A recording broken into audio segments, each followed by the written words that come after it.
In the years following the railway mania, there were large numbers of rural branch and secondary main lines that had to be kept running. During this time, these lines were of vital importance. The poor condition of the roads meant that these railways were often the only connection to the outside world. With this expansion, a new problem arose: how to supply these rural stations and depots with the necessary supplies in large enough quantities for places such as Kirkby Stephen East. Whilst the majority of railway companies delivered such supplies in either slow goods trains, smaller quantities in passenger trains, or in a combination of the two, some would take a more robust approach.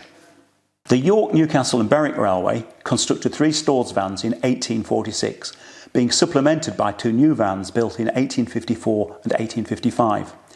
These vans, now property of the North Eastern Railway, the York, Newcastle and Berwick Railway having merged into the North Eastern Railway in 1855, would form the basis for a further development. In 1883, a batch of 6-ton, 6-wheeled stores vans were built. Whilst we don't have any photos or drawings of these, we do know that the vans had carriage-style doors at each end, and there were windows adjacent to the doors and were lit with 2 oil lamps. These vans would later be allocated diagram number H1 in 1904. However, the North Eastern Railway would continue to take the concept further by both converting existing vans into stores vehicles and eventually developing a dedicated stores train. Given the sheer amount of rural route the North Eastern Railway covered, it became necessary to expand what was by now a timetabled stores train. 2 stores vans rated at 12 tons to diagram H2 appeared in 1902, being built by York Works in July of that year. These were numbered 5523 and 2. These vans were 45-foot long bogie vans with vertical matchboard clad sides. Each van had staff compartment with upholstered seating, cupboards, tables, stove and storage bunkers for coal and firewood. A larger storage compartment contained storage facilities for the array of materials that were conveyed to and from stations and depots. There was a desk for storemen to carry out clerical duties. The outer end of the stores compartment was equipped with 2 430-gallon and 1 215-gallon tank for the carriage of oils and paraffin. Steam pipes were installed alongside these tanks to enable contents to be heated during cold weather, and so keeping the oil free flowing for dispensing. Provision was also made for a guard.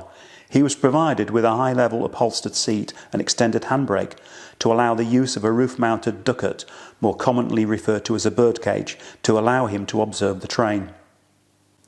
Another similar pair of stores vans were also built at York at the same time. Whilst externally the 2 sets were similar, both being 45 foot in length with matchboard sides, they were very different inside. Given the diagram number H3, they were rated at 16 tons, had no guard, roof ducat or staff compartment. There was a stores section reached through central doors with a 1,500-gallon tank over each bogie accessed through end doors. A further 2 bogie vans were built in 1909 and 1910. These were rated at 25 tons and were designed to carry oils.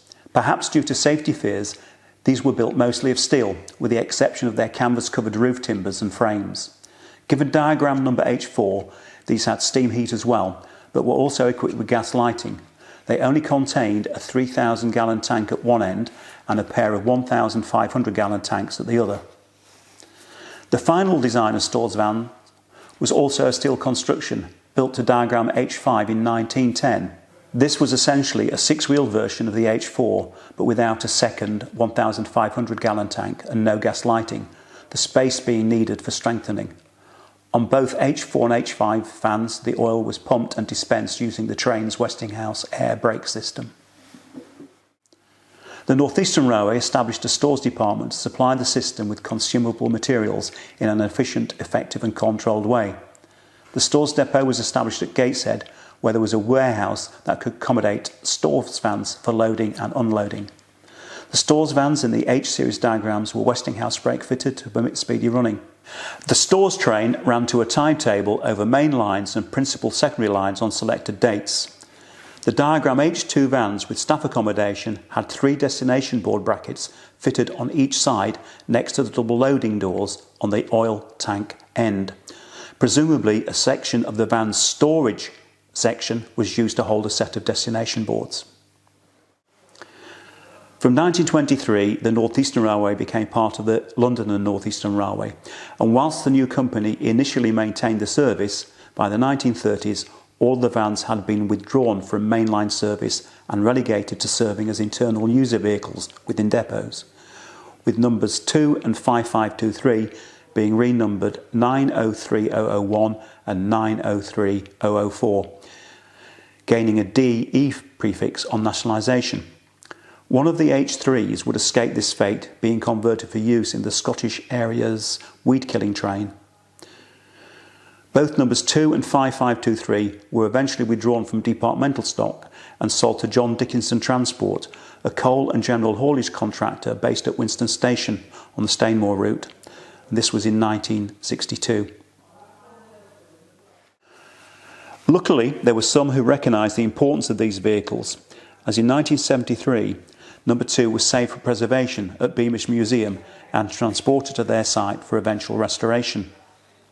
Fast forward to 1986 and number 2 was still in as withdrawn condition, stored on a siding along with other rolling stock.